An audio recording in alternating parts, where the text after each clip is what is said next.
Kisah sedih tiga anak penjual kerupuk di Bogor, yatim piatu dalam waktu 100 hari. Tiga orang anak penjual kerupuk di Bogor harus menerima kenyataan pahit kehilangan kedua orang tua dalam waktu 100 hari. Sang ayah yang berprofesi penjual kerupuk inisial I, 48, di Bogor tewas tertabrak kereta, Selasa, tanggal 14 November tahun 2023. Padahal diketahui, baru beberapa hari yang lalu I menggelar tahlilan 100 hari wafatnya sang istri.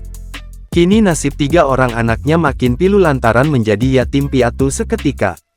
Istrinya 100 hari yang lalu meninggal, kemarin malam Jumat tahlilan 100 hari, sekarang ia nyusul suaminya, kata Dani, Ketua RW wilayah tempat tinggal almarhum kepada tribunnews.bogor.com.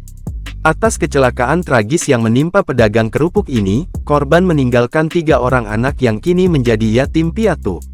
Dua anak almarhum diantaranya bahkan masih berstatus pelajar tingkat SMA dan SD. Anaknya tiga, paling gede laki-laki udah kerja, yang kedua masih SMA baru masuk kelas 1, yang ketiga anak perempuan masih kelas 1 SD, kata Dani.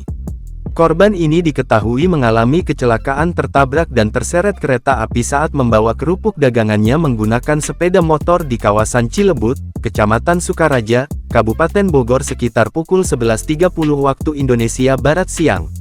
Setelah dibawa ke rumah sakit, jasad korban dipulangkan ke kediamannya di wilayah Ciriung, Kecamatan Cibinong, Kabupaten Bogor sekitar pukul 18.30 waktu Indonesia Barat dan rencananya akan dimakamkan di kampung kelahirannya di Tasikmalaya.